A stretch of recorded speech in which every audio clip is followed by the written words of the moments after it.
So I've put this video off for a while now, as during his time at United there were lots to discuss as it is, but now that's also done and dusted, let's turn the clock back even before that and discuss CR7's time with another European giant. And let me break it to you from the get-go, contrary to somewhat of a popular belief online, Ronaldo was never the problem at Juventus, and here's why.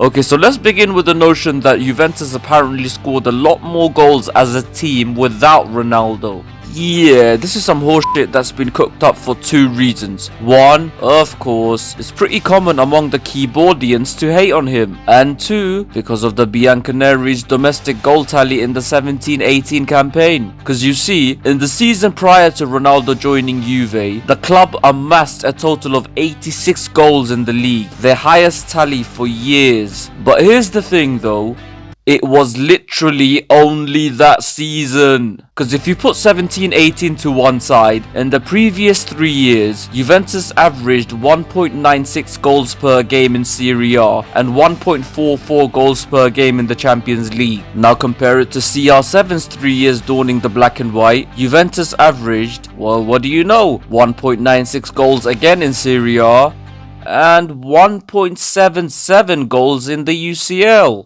So, was Ronaldo the problem because Juve didn't reach the league goal tally of 17-18 during his time there? Or did you indeed study past the 5th grade and understand that that season was simply an outlier? Jesus. So now that we've put that stupid myth to bed, let's be grown-ups and talk about what actually happened to Juventus. So Ronaldo's first season in Turin was pretty standard stuff for the old lady. Back then, they were knocked out in the quarterfinals of the Champions League, again, while bagging Serie A, again. But this time with a significantly healthier points gap, no signs of decline there.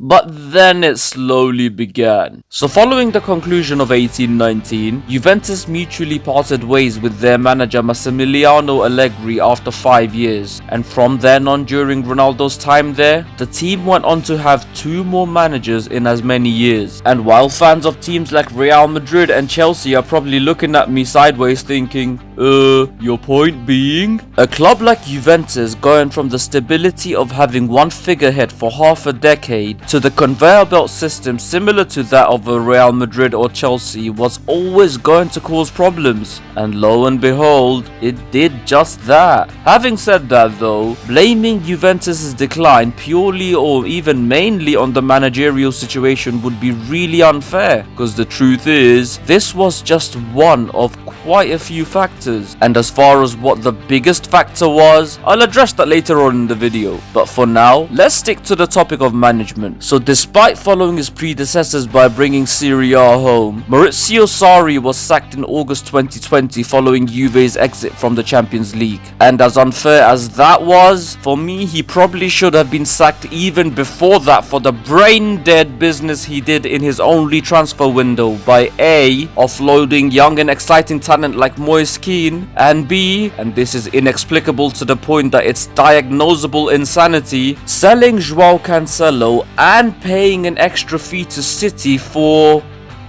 Danilo. You sure there aren't anything funny in those cigarettes, mate? Though to be fair, if Sarri did have a redeeming quality, it may have just been his unselfishness, as he was clearly sharing his funny cigarettes with the Juventus board of directors since, following his departure, the club went on to make a decision which was almost as dumb as the purchase of Danilo. They handed the reign over to someone who's genuinely never managed anything in his life. Literally nothing.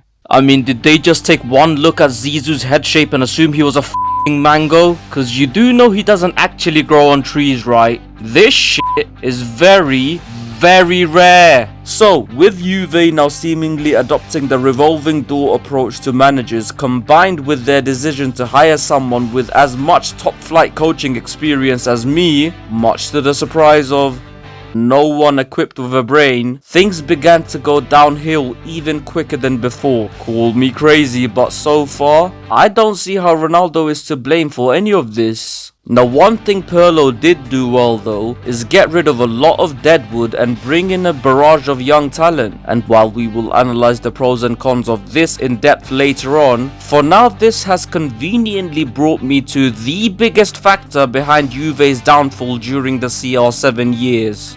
The old ladies, older men. Cause the truth is, Ronaldo joined Juventus during a time when the spine of that team were already on the wane. Players such as Chiellini, Bonucci, Mandzukic, Khedira, and even Buffon, all who were absolute stalwarts in at least one of the teams who reached 2 finals in 3 years, were all past 30 by CR7's arrival. But because not all were exactly over the hill just yet, Juve managed to maintain their Serie A success for a couple of seasons longer. Now just think about this logically for 1 second. If Ronaldo was indeed the problem, surely Juve would have relinquished the league in his first season there, considering they only topped Serie A the previous season by 4 points, and surely they'd have struggled through the group stages of the Champions League, considering they were rather unconvincing the previous season in a relatively straightforward group. But no, the arrival of Ronaldo not only increased Juventus' lead at the top of Serie A by another clear 7 points, it also led them to comfortably top what was probably the Champions League group of death of 18-19. It was only when this already aging team was truly on its final legs that the results also began falling off. And although Pirlo getting rid of deadwood was certainly a positive change, you know what usually happens when too much is gotten rid of at the same time at any club? Said club goes into transition, and subsequently it takes them at least a further couple of years to get back to where they were, which, as you can see now, is exactly what's happening with Juve. Again, nothing to do with Ronaldo. However, if you are still hellbent on blaming him and will find any excuse to do so, aka most of my audience, then no worries, I'll hook you up myself. So the Italian league for the better part of a decade up until 2018 was pretty much a monopoly, with Juve not only being the best team, but also the only big draw. But then enter CR7. Ronaldo's arrival brought significantly more eyes and in turn revenue for the entire league, and inevitably this increased the overall pulling power of the league, eventually leading teams around Juve to strengthen their own sides in order to compete with the old lady, which is basically what happened. Bad Ronnie. So yes, if you want to blame him for that, go ahead. On the other hand, if you haven't had the intelligence gene cut out of you, you'd have clocked by now that the decline of Juventus was something that was bound to happen sooner or later. Ronaldo being there was just a mere coincidence, just like it would have been at Real or Chelsea, 2 clubs currently in turmoil, 2 clubs he was linked to recently, and there is zero doubt on my mind that had he joined either of them, you tenaciously trying tiresome and tacky twitteristic teabagging toxic tits would have pointed all the blame on him for their shortcomings too, while those who live in the real world would have known that much like his stint with the Bianconeri, it would have just been the simple case of a man being in the right place in the wrong time. And that is that. Agree or disagree, beats indifference. Once again, don't forget to like, comment and share, and of course subscribe. Till next time, you keep rolling.